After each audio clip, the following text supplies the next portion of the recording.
The days after our first rain-soaked meeting didn't feel real. They felt borrowed, like time the universe had accidentally given me, time I knew I wasn't meant to keep. He entered my life quietly, without announcement, without drama, yet somehow took up every corner of it. The way sunlight slips through cracked curtains into a dark room. That was him. Gentle, persistent, impossible to ignore. Every moment with him felt like safety. Not the loud kind. Not the kind that demands promises. The quiet kind, the kind that lets you breathe without fear. With him I wasn't surviving. I was living. We met in small hidden places. Cafes tucked between old buildings where no one looked twice at us. Parks where the world blurred into green and gold. Places where we could pretend the world didn't care who we were or where we came from. One evening, we sat beneath cherry blossom trees just beginning to shed their petals. The air smelled sweet and fleeting like the moment itself. He took my hands, turning them slowly in his, studying them as if they held answers to questions he was afraid to ask. "I've never felt this way before," he said quietly. "It terrifies me." I laughed softly, though my heart pounded. "That's how I know it's real," I replied. "Real things are always terrifying." We loved recklessly then, tenderly, like people who hadn't yet learned that happiness comes with a cost. We walked hand in hand through crowded streets, shared ice cream that melted faster than we could eat it, whispered jokes meant only for us.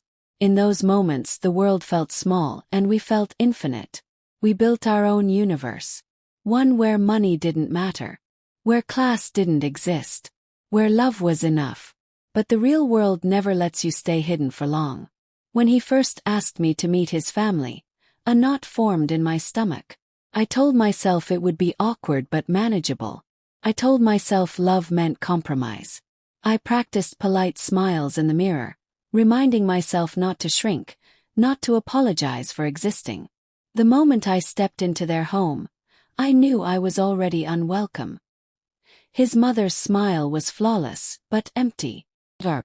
The kind of smile that hides judgment behind civility.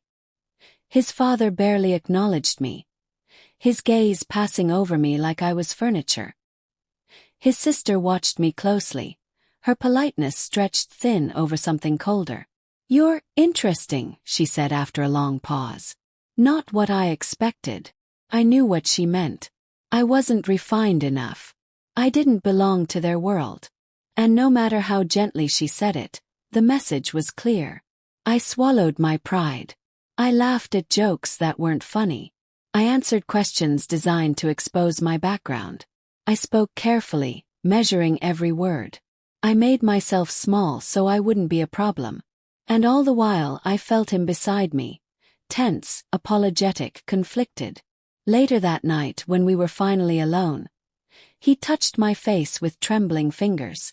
"I'm so sorry," he whispered. "You didn't deserve that." I forced a smile. "I like you enough to endure it." At the time I meant it. But love slowly became something heavier, something harder to carry. Every affectionate moment came with judgment attached. Every kiss felt like rebellion. We weren't just in love anymore, we were defending it, protecting it, justifying it. And then I noticed the changes in him.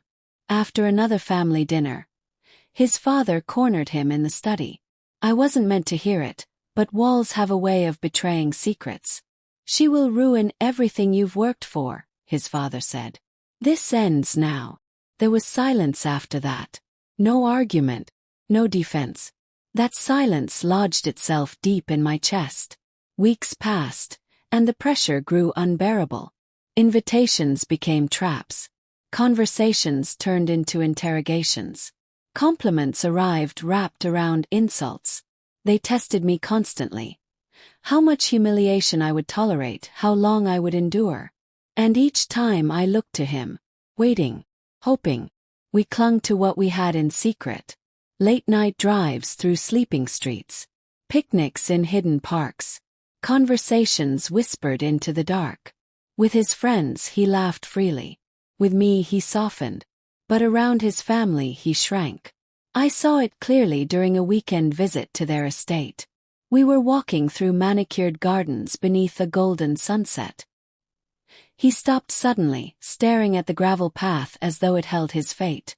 "I don't know how much longer I can fight them," he said. "I don't want to lose you, but I don't know how to win." I stepped closer, gripping his arm. "Then don't stop fighting," I pleaded. Even quietly. "I'll stand with you." He smiled faintly, but doubt lived in his eyes. The next days were suffocating. Every interaction felt like a test I was failing. And then one evening I found an envelope on my doorstep. No name. No signature. "Step away from him. You do not belong in our world. This is your only warning." My hands shook. Fear tangled with rage. I went to him immediately, breathless and desperate. "They're trying to end us," I cried. He held me, but his arms felt different. Hesitant. "I'll try," he whispered.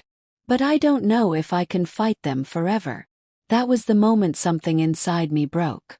Because love needs courage to survive. And for the first time, I wasn't sure he had enough. That night, we lay together in silence, clinging to each other as if closeness alone could save us. I listened to his breathing, memorizing it, afraid it might soon be all I had left. And deep down I knew the truth. The storm wasn't coming. It had already begun, and it was going to change everything.